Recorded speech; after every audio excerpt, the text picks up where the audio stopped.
ಈಗ ನಾವು ಹೊಣಕೆರೆ ಹೋಬಳಿಯಿಂದ ಶುರು ಮಾಡಿದೀವಿ ಈ ಒಂದು ಸದ್ಯದ ಪರಿಸ್ಥಿತಿಲಿ.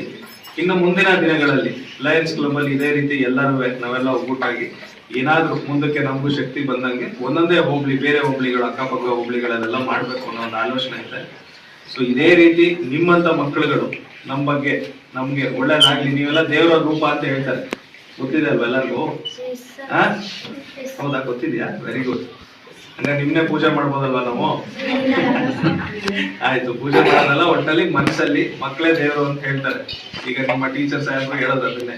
ಸೊ ಹಾಗಾಗಿ ನಿಮ್ದೆಲ್ಲ ಆಶೀರ್ವಾದ ಹಿಂಗೆ ಇದ್ರೆ, ಪ್ರೀತಿ ಹಿಂಗೆ ಇದ್ರೆ, ನಮಗೂ ದೇವ್ರ ಶಕ್ತಿ ಕೊಟ್ರೆ ಇದೇ ರೀತಿ ಸಹಾಯ ಮಾಡೋಣ. ಈಗ ಹೆಂಗೆ ಮೇಲ್ಗಡೆ ಏನೋ ಒಂದು ಪ್ರಾಬ್ಲಮ್ ಆಗಿದೆ ಅಂತ ಹೇಳಿದ್ರು, ಇದು ಸರ್ಕಾರದ ಮಟ್ಟದಲ್ಲಿ ಆಗಂತ ಕಾರ್ಯಕ್ರಮ. ಆದ್ರೂ ನಮ್ ಕೈಲಿ ಎಷ್ಟಾಗತ್ತೆ ಅಷ್ಟು ಸರ್ಕಾರಕ್ಕೆ ಒತ್ತಡ ಕೊಟ್ಟು ಇದನ್ನ ಬೇಗ ಮಾಡಿಸೋಷ್ಟರ ಪ್ರಯತ್ನ ಮಾಡೋಣ. ಯಾಕಂದ್ರೆ ನಮ್ ಶಕ್ತಿ ಕೊಟ್ಟಿದ್ದಾರೆ, ಈಗ ದೇವ್ರು ನಾವು ಅಧಿಕಾರದಲ್ಲಿ ಇದೀವಿ, ಅದ್ರ ಪ್ರಯತ್ನ ನಾವು ಮಾಡ್ಲೇಬೇಕು. ಅದು ನೀವು ಮಕ್ಕಳು ಒಳ್ಳೇದಾಗತ್ತೆ ಅಂದ್ರೆ ಅದನ್ನ ಮಾಡೇ ಮಾಡ್ತೀವಿ. ನಾವು ಅಂತಲ್ಲ, ಇಲ್ಲಿನ MLA ಯಾರು ಅಂತ ಗೊತ್ತಾ ನಿಮ್ಗೆಲ್ಲ? Very good. ಸೊ ನೋಡು, ಒಬ್ಬ ಹುಡುಗ ತಿಳ್ಕೊಂಡಿದ್ದಾನೆ.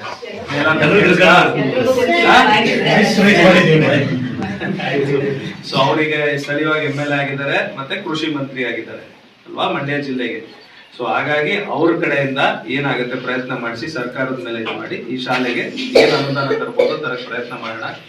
ನಾವೆಲ್ಲ ಈಗ ಜಾಸ್ತಿ ಮಾತಾಡೋದು ಅದ್ರಲ್ಲಿ ಅರ್ಥ ಇಲ್ಲ, ನಿಮ್ಗೆ ತುಂಬಾ ಅರ್ಥ ಆಗದಿರೋದು ವಯಸ್ಸಲ್ಲ ಇದು. ಬಟ್ ಆದ್ರೆ ಒಂದೇ, ಈ ಕಿಶೋರ್ ಸರ್ ಹೇಳಿದ್ರಲ್ಲ, ನಿಮ್ಗೆ ಓದ್ಬೇಕು, ಮೊಬೈಲ್ ಹಿಡಿ, ಬುಕ್ ಹಿಡೀರಿ ಅಂತ ಹೇಳಿದಾರಲ್ವಾ, ಅದು ಅರ್ಥ ಆಗಿದೆ ಅಲ್ವಾ ಎಲ್ಲರಿಗೂ? ಹೌದು, ನಾವು ತಪ್ಪು ಮಾಡ್ತೀವಿ. ಆದ್ರೆ ನಮ್ಗೆ ಈಗ ಓದಂತ ವಯಸ್ಸಿಲ್ಲ, ಸದ್ಯಕ್ಕೆ ನಾವು ಅದನ್ನ ದಾಟ್ಬಿಟ್ಟಿದೀವಿ, ಕೈ ಮುಗಿದ್ಬಿಟ್ಟಿದೀವಿ. ಸೊ ಹಾಗಾಗಿ ನಮ್ ಬಗ್ಗೆ ನೀವು ಜಾಸ್ತಿ ನೋಡ್ಬಾರ್ದು. ನಿಮ್ಮ ಅಪ್ಪನೋ ಅಮ್ಮನೋ ಅಣ್ಣನೋ ನಮ್ ತರದವ್ರಿಗೆ ನೋಡಿ ಅಲ್ಲಿ ಕೂತ್ಕೊಂಡು ಫೋನ್ ಇಟ್ಕೊಂಡಿದ್ರು ಅಂತ ಅಂದ್ರೆ ತಪ್ಪದು. ನಮ್ ವಯಸ್ಸು ನಾವ್ ಆಯ್ತು, ನಾವ್ ಓದ್ಬೇಕಾದ್ರೆ ನಾವ್ ಓದಿದೀವಿ, ಇಲ್ಲಿವರೆಗೂ ಬಂದ್ಬಿಟ್ಟಿದೀವಿ. ನೀವು ಓದೋ ವಯಸ್ಸಲ್ಲಿ ಓದಿ, ಆಮೇಲೆ ನೀವು ಫೋನ್ ಆರು ಹಿಡ್ಕೊಳ್ಳಿ, ಮೊಬೈಲ್ ಆರು ಹಿಡ್ಕೊಳ್ಳಿ, ಇಲ್ಲ ಲ್ಯಾಪ್ಟಾಪ್ ಆರು ಹಿಡ್ಕೊಳ್ಳಿ, ಯಾರು ಕೇಳ್ತಾರೆ? ಕೇಳೋದಲ್ವಾ? ಸೊ ದಯವಿಟ್ಟು ಎಲ್ಲ ಮಕ್ಕಳೇ ಚೆನ್ನಾಗಿ ಓದಿ ಒಳ್ಳೇದಾಗ್ಬೇಕು. ಈ ಶಾಲೆಯಲ್ಲಿ ಹೋಗಿ ಒಳ್ಳೊಳ್ಳೆ ಸ್ಥಾನಕ್ಕೆ ಹೋದಾಗ ಇದೇ ರೀತಿ ನಿಮ್ಮ ಟೀಚರ್ಸ್ ಗಳು ಪಾಠ ಮಾಡಿರ್ತಾರಲ್ಲ, ಅವ್ರು ಹೆಮ್ಮೆಯಿಂದ ಹೇಳ್ತಾರಲ್ವಾ, ನನ್ ಮಗು ಅಲ್ಲೆಲ್ಲೋ ಓದಿತ್ತು, ನನ್ ಕೆಳಗಡೆ ಓದಿದ ಮಗು ಇವತ್ತು.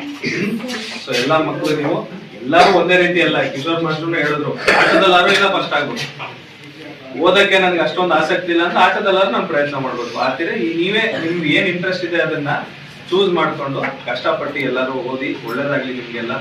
ಈ ಒಂದು ಪ್ರೋಗ್ರಾಮ್ ತುಂಬಾ ನೀಟಾಗಿ ನಡೆಸ್ಕೊಟ್ಟಿದ್ದೀರಾ, ನೀವೆಲ್ಲ ಇಷ್ಟು ತಾಳ್ಮೆಯಿಂದ ಕೂತಿದ್ದೀರಾ, ಅದಕ್ಕೆ ನಾವು ಯಾವತ್ತೂ ಸಿಗೋದು.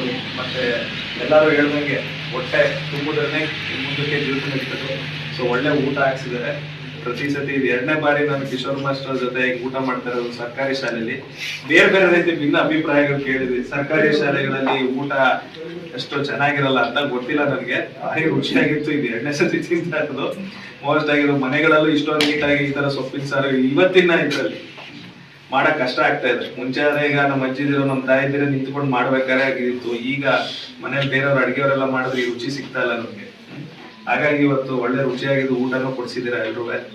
ಎಲ್ಲರೂ ಈ ತರ ಖುಷಿಯಾಗಿ ಕುತ್ಕೊಂಡು ಇಷ್ಟು ನಗ್ನಗ್ತಾಗಿ ಪ್ರೋಗ್ರಾಮ್ ನಡೆಸ್ಕೊಟ್ಟಿದ್ವಿ. ಎಲ್ಲರಿಗೂ ಧನ್ಯವಾದಗಳು. ಹಾಗೂ ಲಯನ್ಸ್ ಭಾಗದ ಎಲ್ಲರಿಗೂ ಈ ಪ್ರೋಗ್ರಾಮ್ ನಡೆಸೋದಕ್ಕೆ ಹೋರಾಟ ಮಾಡಿದವ್ರಿಗೆ ಎಲ್ಲರಿಗೂ ಧನ್ಯವಾದಗಳು. ಆಗ ಮುಖಂಡರುಗಳು ಯಾರ್ಯಾರು ಇರ್ತಾರೆ, ಮತ್ತೆ ನಮ್ಮ ಹೆಡ್ ಮಾಸ್ಟರ್ ಅವ್ರ ಬಗ್ಗೆ ತುಂಬಾ ಒಳ್ಳೊಳ್ಳೆ ಮಾತು ಹೇಳ್ತಾ ಇದ್ರು. ಕಿಶೋರ್ ಸರ್ ತುಂಬಾ ಸ್ಟ್ರಾಂಗ್, ಚೆನ್ನಾಗಿ ನೋಡ್ಕೊಳ್ತಾರೆ ಅಂತ.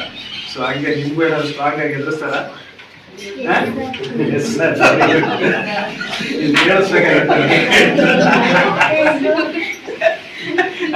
ಅದಕ್ಕೆಲ್ಲ ಬೇಜಾರು ಮಾಡ್ಕೋಬಾರ್ದು. ಅವ್ರು ಎಷ್ಟು ಸ್ಟ್ರಾಂಗ್ ಆಗಿರ್ತಾರೋ ನಿಮ್ಗೆ ಒಳ್ಳೇದಾಗತ್ತೆ ಅಲ್ವಾ?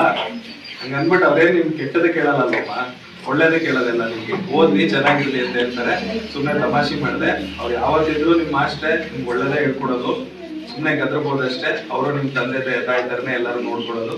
ಎಲ್ಲರಿಗೂ ಒಳ್ಳೇದಾಗ್ಲಿ. ನಾನು ಮಾತಾಡೋಕೆ ಅವಕಾಶ ಕೊಟ್ಟಿದ್ದಕ್ಕೆ ಎಲ್ಲರಿಗೂ ಧನ್ಯವಾದ.